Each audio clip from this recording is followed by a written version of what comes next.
tournament history these two may have together is the other thing, right? And I feel like that's such an interesting facet of kind of online play is you get to just match up against just about anyone.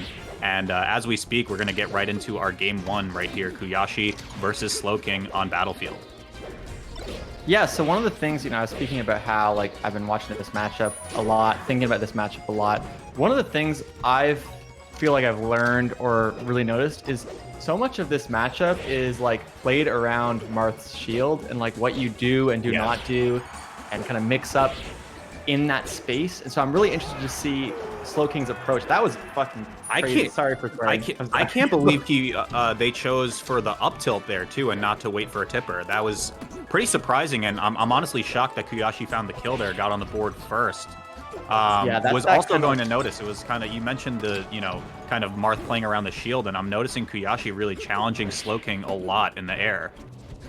Yeah, it's shields on both sides. So like with Falco, Marth's shield in general, I like to approach games a lot about like what's a character's weakness, and Marth is like pretty good character in general, so doesn't have a ton of weaknesses, but the shield is a big one, right? Like neutral air in this matchup, if you have even like a little bit of depleted shield, it can shield poke depending on like where you're hitting. So that's a huge part of it.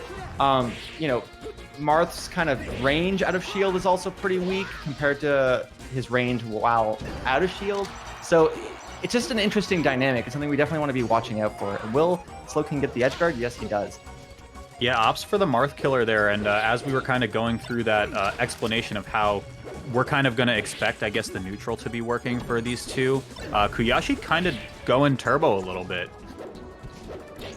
Yeah, really, I think another big thing is just sort of like how you choose to deal with lasers and what kind of lasers that Slowking wants to be shooting. It's another small thing that people don't really think about. We just saw a power shield there, but there's a height where you can shoot a laser and jump over the power shield laser that gets reflected back at you. Yeah, and that's a really big part of the matchup. Like, it's also, there's a laser height that just barely hits Marth's short hop, so both of those you want to be looking for.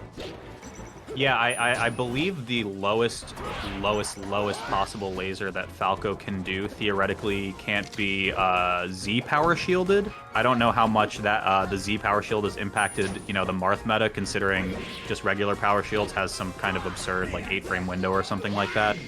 As we speak though, Kuyashi closing out the game kind of decisively with a 2-stock there, really seemed to kind of understand how to shut Slowking down on his approach options. And more specifically, I mean, Radar, you mentioned the lasers just a few seconds ago. I really didn't catch a lot of lasers for a good chunk of that game one. Yeah, no, I think this is also a matchup, I think, where like each game can look very different because of, I think, like the layers of adaptation that you can have.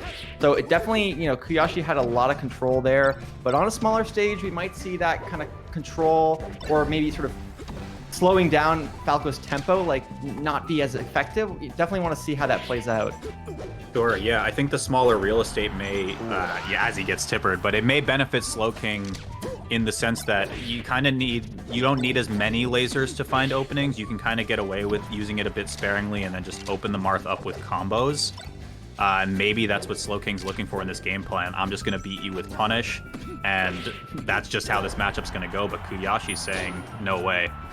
Yeah, speaking of punish, Kuyashi opting to go for those tipper forward smashes on the platform. Such a good follow-up option on Yoshi's in particular, and just can kill Falco really, really, really early. So really smart play from Kuyashi, kind of optimal punish game. But he is going to get the edge guard there.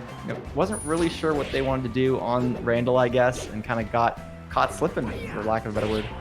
Yeah, it gets a little awkward on both ends of this matchup when you kind of see Randall coming up, because the Falco, of course, doesn't want to overcommit off stage and just die at 0. The Marth is kind of like, what am I going to do to still return?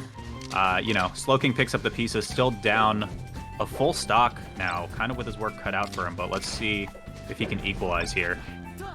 Yeah, I think, it's good that we're seeing Slowking kind of forcing Kuyashi to shield, having to kind of pick certain choices, like making it harder for them to, like they don't just always have advantage, but then it's the kind of actions afterwards that I'd say are pretty precise, and when you mess them up, they look like this, where you're just kind of in a really rough spot. The punish kind of keeps going.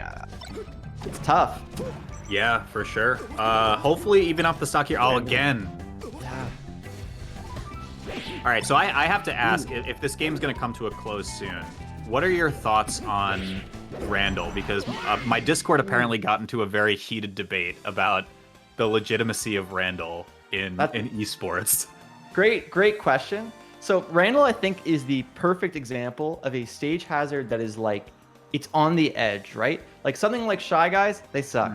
Wispy, not great. Like Randall, I feel like he creates as many interesting moments as he takes away, or like causes as many problems as he does solutions. I don't know how you want to word it. So I personally like it. I think it adds like a lot of hype, but I can see people hating it too.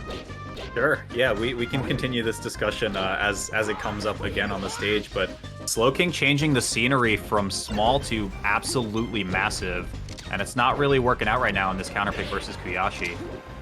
Yeah, I really liked Kuyashi's decision to go for the side B there. You often don't see that particular option. Oh, but does you got to punish it there. Ledge, doesn't get edge guarded, and now should get a pretty juicy follow-up, but uses the slide off to get out of it, and we're back to neutral. But Slowking just not looking confident in his movement. Like, kind of gets an opening and then starts to get smothered. And I know this story all too well, man. Like, this is what my games look like.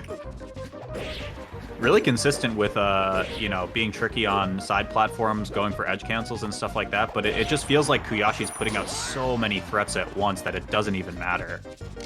Yeah, I feel like you can kind of tell like when the matchup is going bad, when like Marth gets an opening and then drops the opening and then like somehow gets an opening again, like almost automatically. You see that sort of naturally from FD where like Marth drops a chain grab and then just like tech chases him and kills him. But on a stage like Dreamland, if that's happening, it's like, it's not a good sign that the Falco's playing like smart defensive options. It's moments like that where you're like, okay, yeah, this character's broken, but Kuyashi's just playing super, super well right now and is just keeping this rhythm going. Full stock lead right now, Slowking kind of taking to the gun now, maybe a bit more slowly, but just gets grabbed on the drift in, and we're back to neutral. Does get a, little antsy there with the forward smash, and Slowking would have gotten an edge guard, but forgets that he's over 100. Still possible to take the stock, and oh, that was so awkward. Yeah, I think the correct choice there is to actually get up attack because he was over 100, so the get up roll was going to take too long, and he could have gotten clipped with the early up B. But impossible to know there. I think a big thing when you're trying to edge guard Marth, and Marth is like a tricky character to edgeguard as Falco. If the Marth knows how to like mix up using his jump and side B and kind of how he chooses to recover, it can be tough, but refreshing invincibility as Falco is a very strong option. Like just making sure that you're invincible around the time that Marth is about to be. It really, like, it's not something you can do every time, but it really helps. Yeah, and I think it's namely the refresh where it's neutral get up to ledge into like the instant jump back fast fall or wave dash. You see that a lot, of course, out of Mango and the high level Falcos. Something like a roll gets a bit more dicey because the Marth can kind of vary their timing and make it more of a 50-50 on whether they'll clip you on the way up.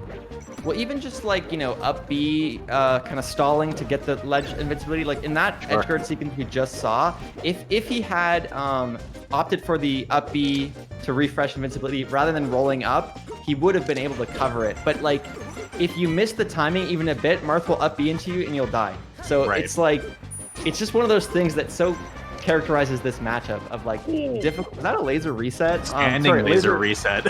Yeah, SDIing it up on the laser reset. That very, very impressive stuff from Kuyashi.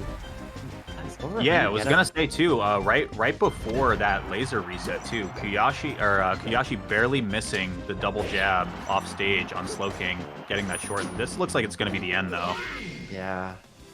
That was game 3 or 2? Yeah, quick 30 for Kuyashi.